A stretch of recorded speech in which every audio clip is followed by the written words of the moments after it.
Now, straight talk. The Film Cynics on C-FAX 1070.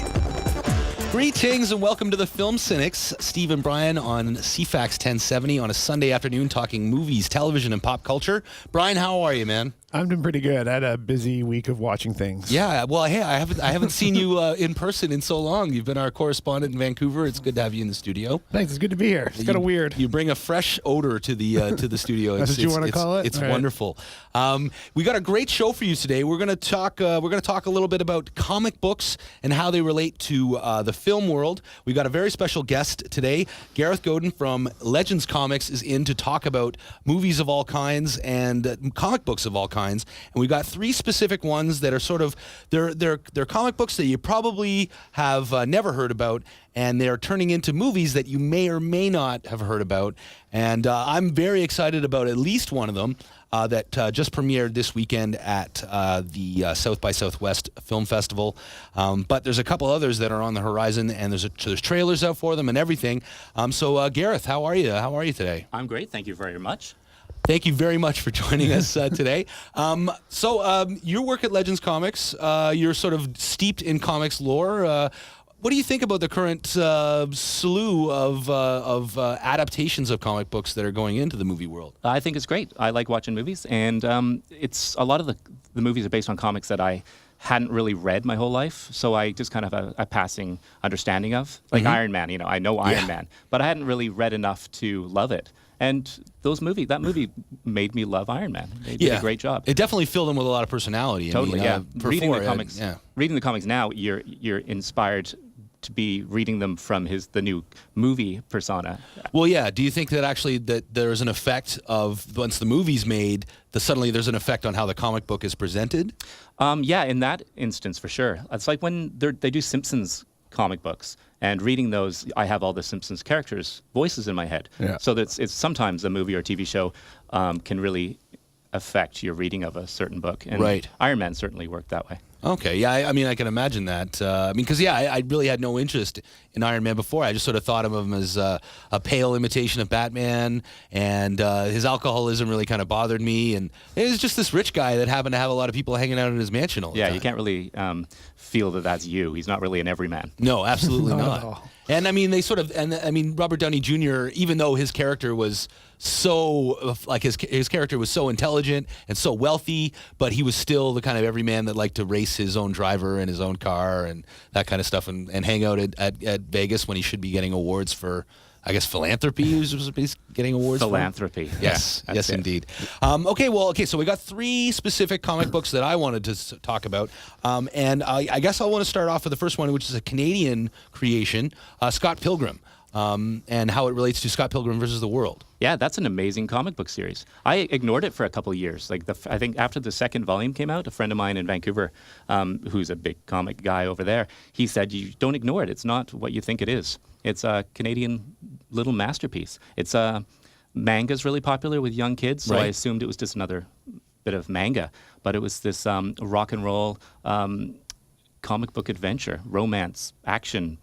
So craziness. So manga, when you're saying manga, that's the Japanese style of comic book illustration? The 90s were just 100,000 comic books came out kind of, if not from Japan directly, they were kind of Japanese inspired.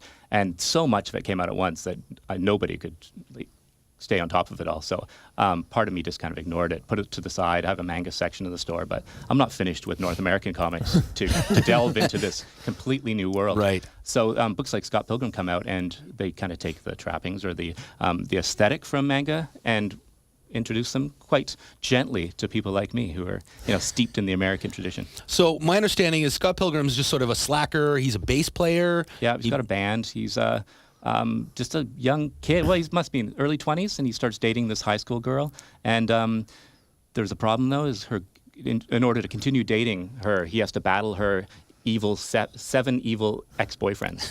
And whenever he comes in contact with one of these ex-boyfriends, the craziest fight scenes you've ever imagined ensue.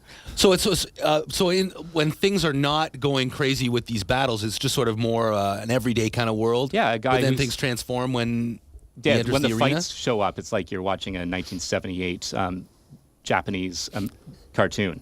Just Nice. people in the air with stars everywhere and like 10 seconds of somebody's kick flying towards your face. But it's done tongue-in-cheek and seriously at the same time. It's a bit of magic. Yeah, I'm so impressed that he's Canadian. It makes me quite proud.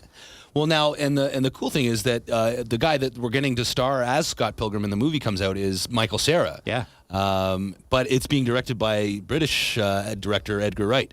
Yeah, who has done Shaun of the Dead and Hot Fuzz, which are two of my favorite movies of the last couple of years. So I was really excited just to hear his name attached to something new. But I've never read the comic. When you read this, could you picture it as a film? Like, did it read as a good translation to a movie, or is it something you feel like they're just kind of grasping at now because of the whole comic book trend? I can totally picture it as a film, Yeah? for sure. As long as the film will be a great advertisement for the comics, like Watchmen was. Watchmen I really enjoyed. I thought it was a great movie. Yeah. But it was only 2% of what the book contained. So it's at worst, Scott Pilgrim the movie will just be this really good advertisement for people to kind of get into the comic series. Cool, yeah, I'm really excited about that one because of obviously Edgar Wright, but also I'm a big fan of Michael Cera. A lot of people I know hate him.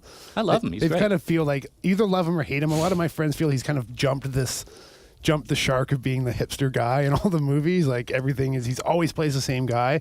But I want to give him the benefit of the doubt, and that he's actually going to be able to pull off a semi-action role. Is he a comedic genius, or is he just stumbled into this persona that actually is funny and he doesn't realize it? I think he probably realized it. And I don't know if I want to see what his range is. You know? Like that's what a lot of my friends and I talk about is like, what is his range? What else can he do? He's like 14. Well, he was Give him 14. some years.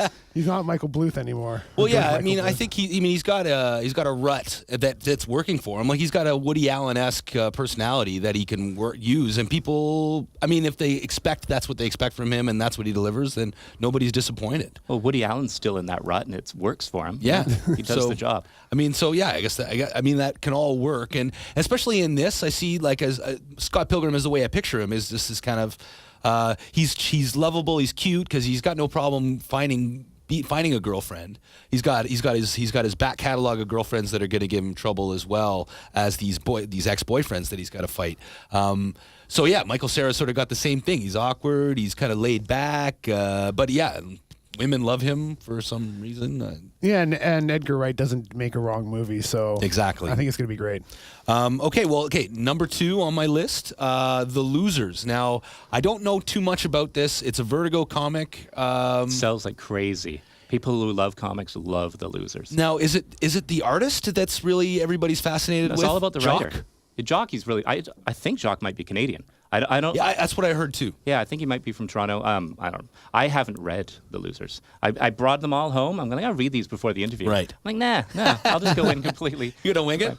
As a retailer, I love The Losers because it sells great. Mm-hmm. And the people who ask me my opinion on comics, I give them all. Do you read this? This is the order you're going to read them in. When they discover The Losers without me, they're happy. Well, fair enough. I mean, my understanding of what The Losers is it is essentially the A-Team. Like they're a special forces team that does all kinds of great work undercover, and then they get double-crossed by their handler, and so suddenly they have to pretend they're, well, I guess instead of going to jail, they apparently have to die, and then they come back and they do a lot of covert ops work in the shadows to try and clear their name. So That sounds about right. sounds like the A-Team to me. And not that there's anything wrong with that. I mean, the A-Team's great. And so what I'm seeing from the movie, it's an ensemble cast. Jeffrey Dean Morgan, Idris Elba. Zoe Saldana. Yeah, Zoe Saldana, who everybody's happy with from Avatar and Star Trek. So yeah, I'm seeing an A-Team vibe, but maybe a little bit more edgy. Yeah, it's Vertigo Comics hasn't really made a bad move in the last 20 years. They're the DC Comics equivalent of an HBO Right. series. So, if Sopranos are going to happen in comics, it's going to be at Vertigo. Well.